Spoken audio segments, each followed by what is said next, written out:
There's a moment, so small you almost miss it, when your words decide what version of reality you'll walk into next. You might think it's the big affirmations that matter, the ones you say in front of the mirror when you're trying to convince yourself you're powerful. But the real switch happens in the quiet sentences you don't even hear yourself saying. It never works for me.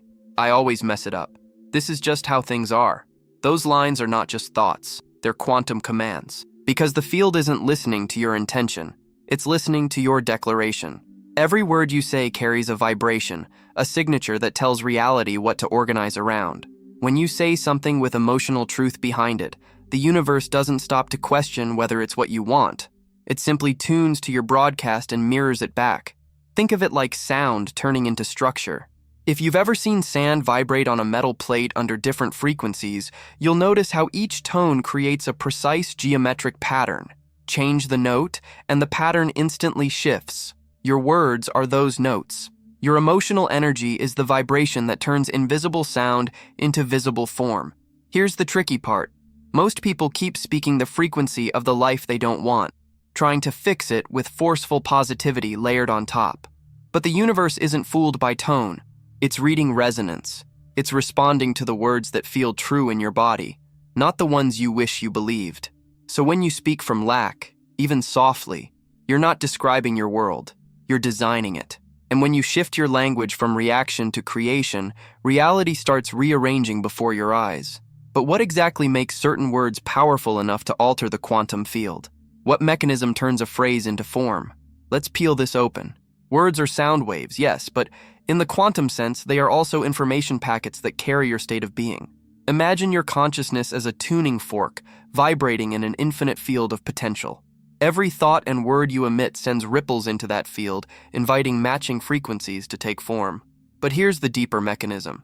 Your body is not separate from your words. It's the amplifier. When you speak, your nervous system broadcasts coherence or static into the quantum field. The universe doesn't decode your language grammatically.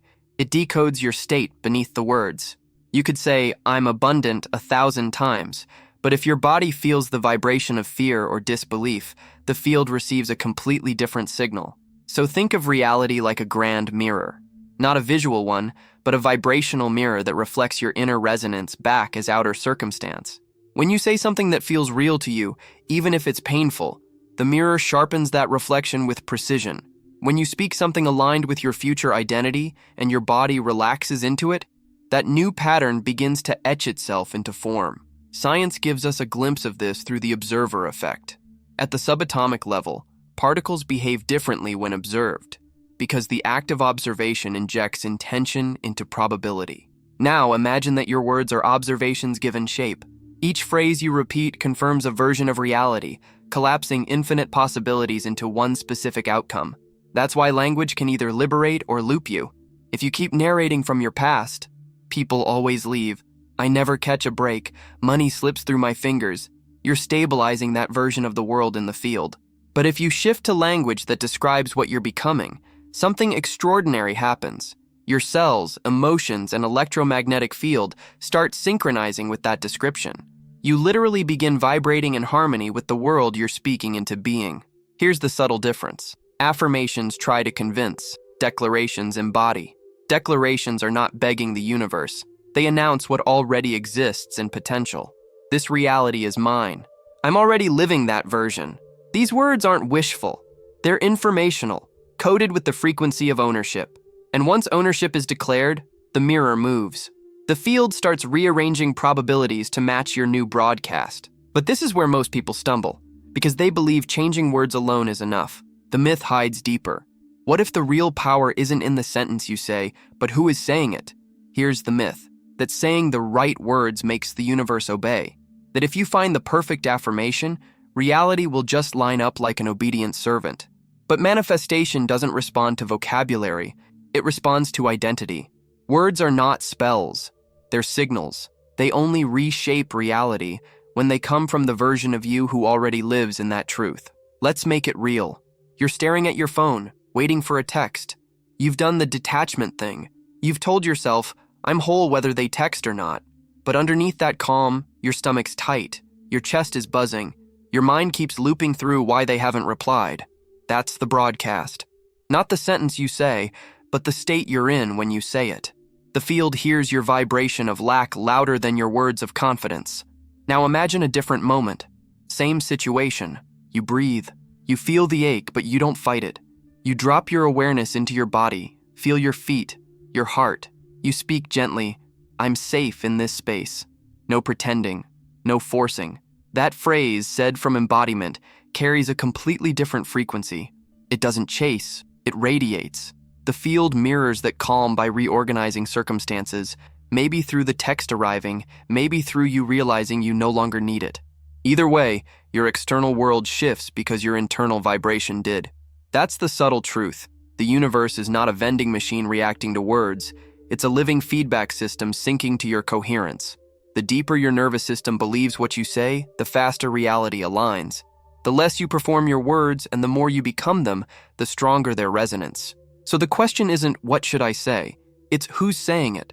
Every phrase has a speaker, and the speaker determines the signal. The insecure self sends one vibration, the embodied self sends another. When you speak as the person who already knows it's done, you're not asking reality to shift. You're confirming it already has. And that's when the mirror bends. But there's a catch most people never notice, and it's not about mindset, it's about biology. Because if your nervous system doesn't feel safe in that new identity, no amount of language will stick. Here's the real secret. Your nervous system is the doorway through which your words become matter. Without safety in the body, no declaration can anchor. You can't command a new timeline while your physiology is in survival mode. It's like trying to tune a radio while it's being shaken. The signal distorts, no matter how pure your intention sounds. When you speak a new reality, your body needs to believe it's safe to hold that vibration. If not, your subconscious will unconsciously reject it. That's why you can say, "I'm abundant," and instantly feel tension in your chest. The body isn't arguing, it's confessing. It's showing where your energy doesn't yet match your words. Coherence begins when you stop trying to override those sensations and start listening to them. Because regulation isn't resistance, it's resonance. It's how you tell the quantum field, "I'm available for alignment." Here's a simple 45-second practice to anchor that coherence. Close your eyes. Breathe in slowly through your nose for 4 counts.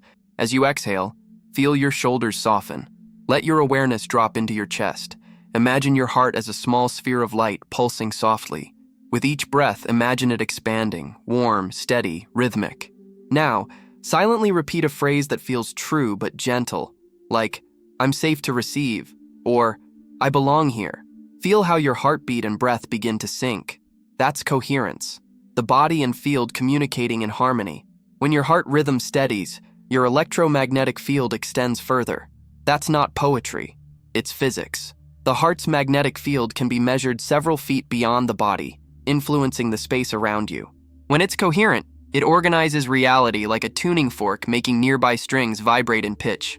Most people try to manifest from the mind, skipping the body. But the body is the transmitter. The mind just selects the frequency. If your body feels unsafe, it broadcasts static no matter how many times you visualize. But when you regulate your nervous system, the signal clears. Your words stop being statements and start becoming commands of coherence. That's why the most magnetic people you've met don't talk themselves into confidence. They breathe it, live it, pulse it. You feel their steadiness before they speak. Their nervous system is already fluent in safety, so their words ripple with power. But here's the next layer. Even with coherence, there's still a difference between having a state of alignment and being the kind of person who lives there by default. The real shift isn't temporary calm, it's an identity transformation. A calm state can open a door, but identity is what keeps you inside the new reality. Most people stop at moments of alignment. They meditate, regulate, feel peace for a few minutes, maybe even see quick synchronicities, and then old patterns pull them back. Why? Because their nervous system visits coherence, but their identity still lives in the old vibration. Think of it like tuning a radio by hand. You can catch the signal for a second, hear the song clearly, but if you don't lock the dial in place, static takes over again. States are temporary frequencies. Identity is the fixed station you live on. When you declare, "I'm confident," or "I'm free," but still identify as the person who's trying to become confident or free, you're broadcasting a mixed signal. The field doesn't judge, it just organizes according to your dominant identity. And the identity most rehearsed wins every time. So the leap isn't into a better mood, It's into a new self-concept. The words that shift reality are spoken not toward your future, but from it. That's why when someone fully embodies a new identity, their language changes naturally. They stop saying, "I'm trying." They say, "This is who I am." And everything starts to reorganize around that signal. The paradox is that identity isn't something you have to invent. It's already latent in you. The future self that's broadcasting from a higher station, waiting for you to match its tone. When you stop trying to get there and start remembering that version of you, the transition stops being effortful. You start living as the frequency you once sought. But there's a challenge hidden here. When you shift identity, you destabilize timelines. Old versions of your reality begin to dissolve, and the people or situations that matched your previous vibration may fade or resist. This can feel like loss, but it's really recalibration, the field making room for a new broadcast. So the moment you start being the self who already has it, life tests your signal. Are you still the old version when it's uncomfortable, or can you hold the new frequency steady while the world updates around you? Because identity doesn't just describe reality, it selects it. Each identity exists on a distinct timeline, and once you shift who you are, you're no longer walking through the same probability field. But how exactly does identity pull you into a new timeline? And what does it feel like when that switch flips? Every identity vibrates on its own frequency band, its own timeline. You're not moving through time. You're tuning between versions of yourself that already exist. Each carries its own set of possibilities, people, and outcomes. The version of you who doubts, waits, and hesitates is standing in one station. The version who already knows, already lives the desire, exists in another. The question isn't how to get there, it's how long you'll keep broadcasting from the old signal. When you align your identity with a new vibration, you're not creating a future. You're merging with the version of you already living it. That's what collapsing timelines means. It's not mystical, it's mechanical. Coherence accelerates probability selection. When your energy becomes consistent, the quantum field has no option but to reflect that consistency back. Let's bring this down to earth. Imagine a job interview. You walk in rehearsing thoughts like, "I hope they like me," or "I just need this to work out." That's the old timeline speaking, the one coded with uncertainty. Your words, tone, and micro-expressions all vibrate at that frequency.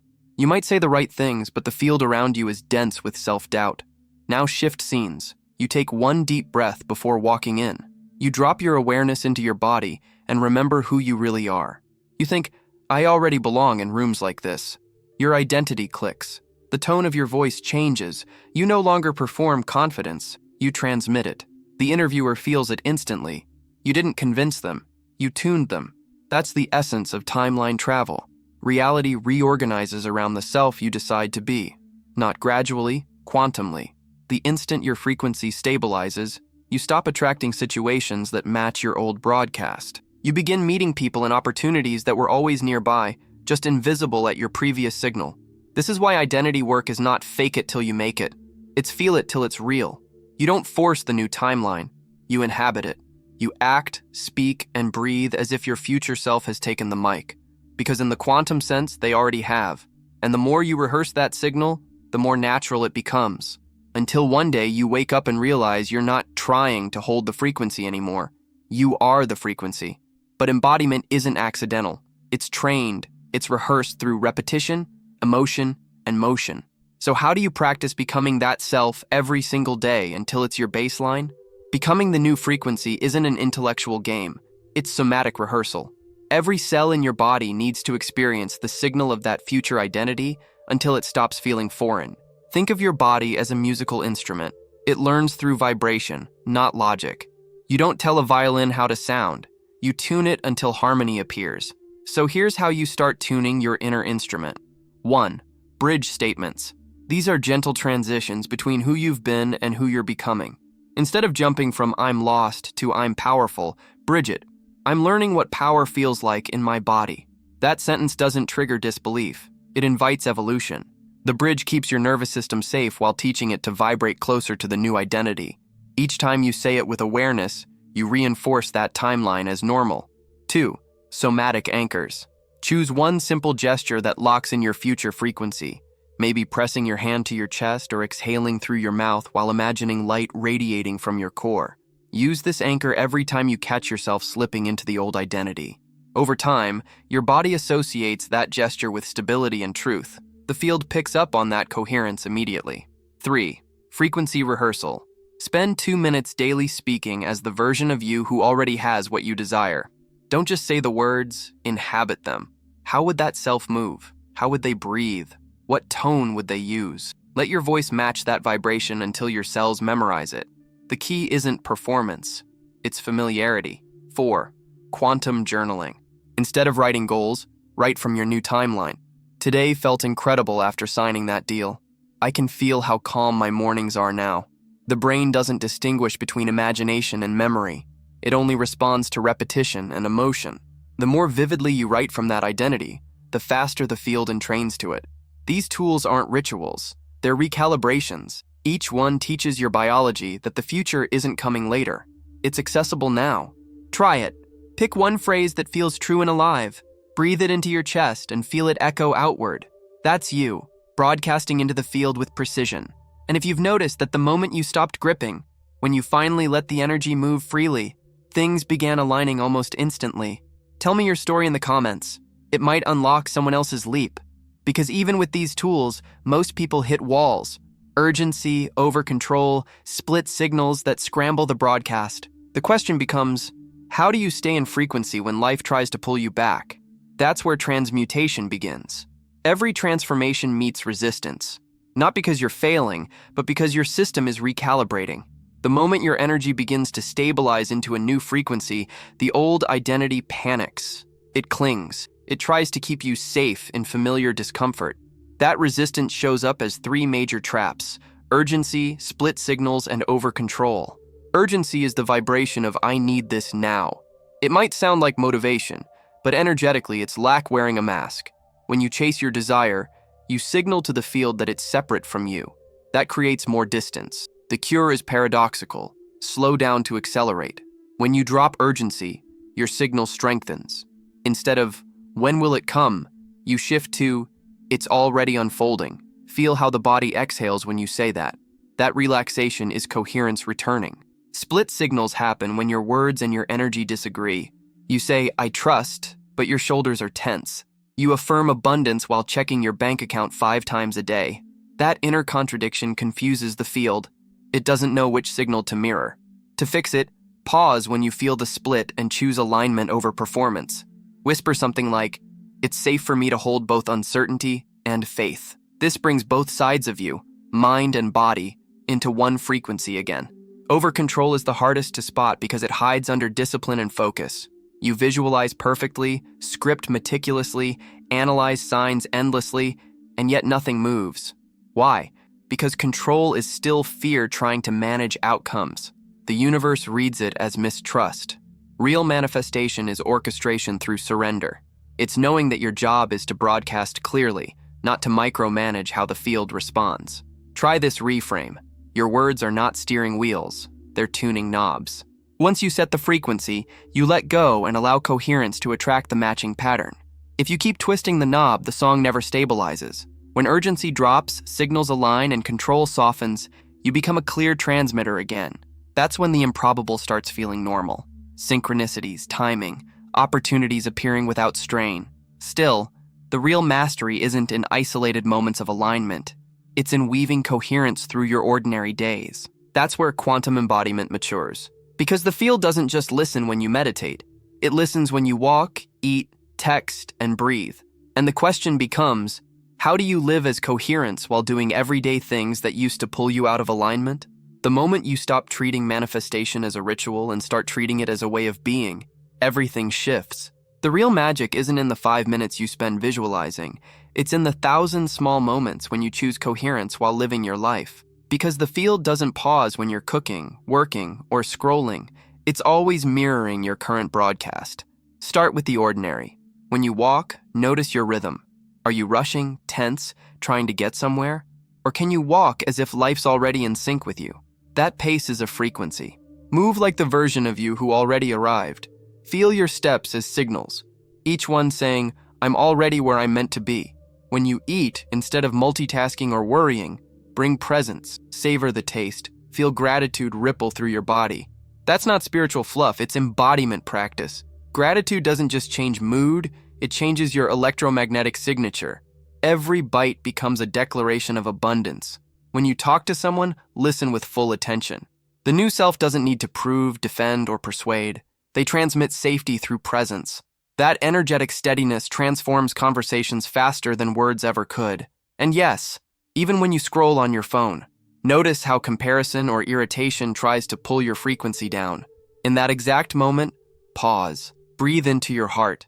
Remember the tuning metaphor. Ask yourself, which station am I broadcasting right now?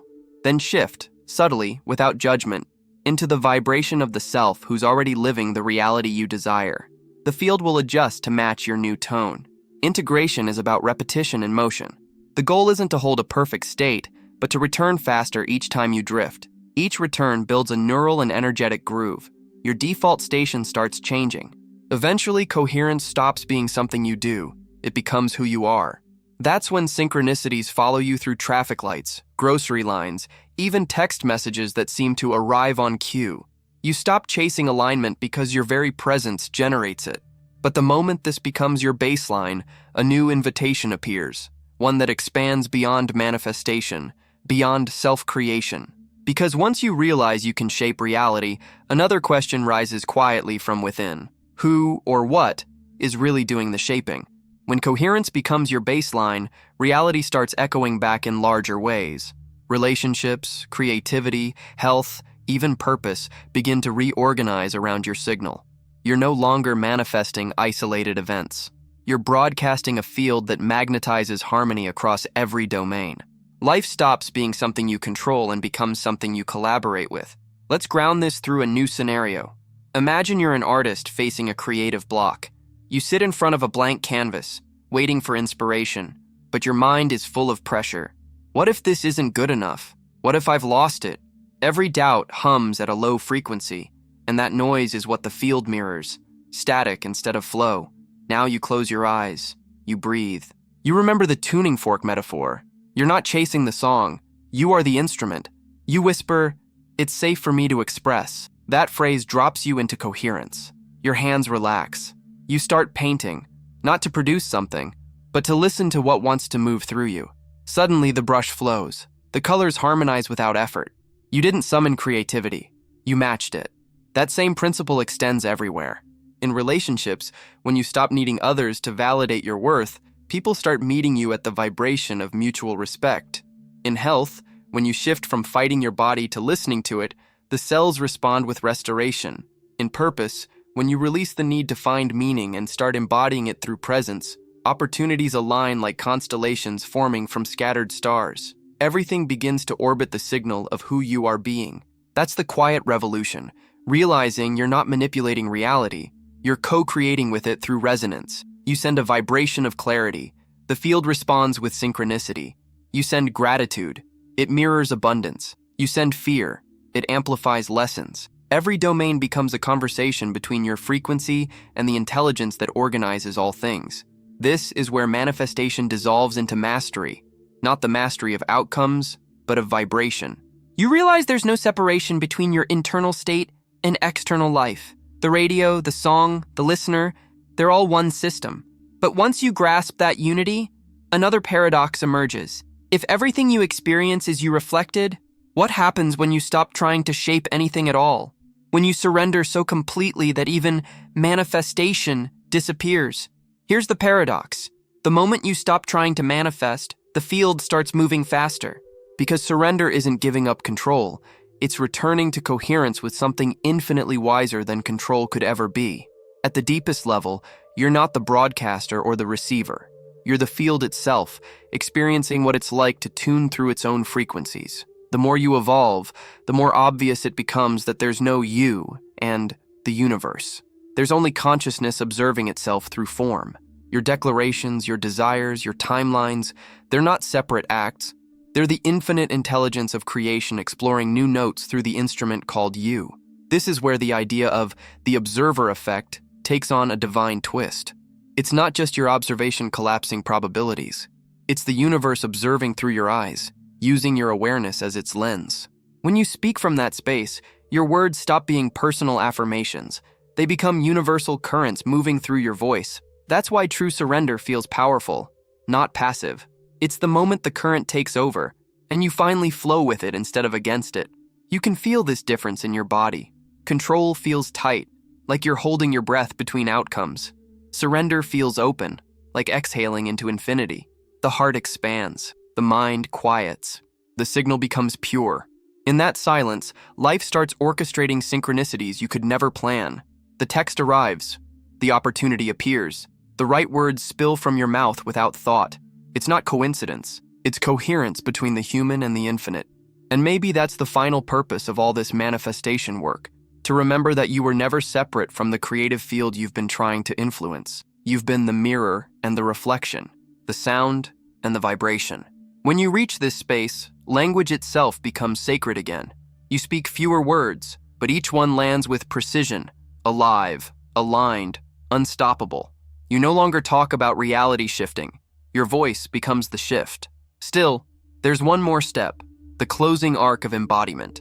Because knowing you are the field is one thing, living as it every day is another. And when that realization roots in your body, something irreversible happens. Reality stops being a projection and starts being communion. When you finally understand that your words are not requests but resonances, reality softens. It starts folding itself around your vibration like water taking the shape of sound. The struggle to make things happen dissolves. You begin speaking not to convince the world, but to remind it of what it already knows.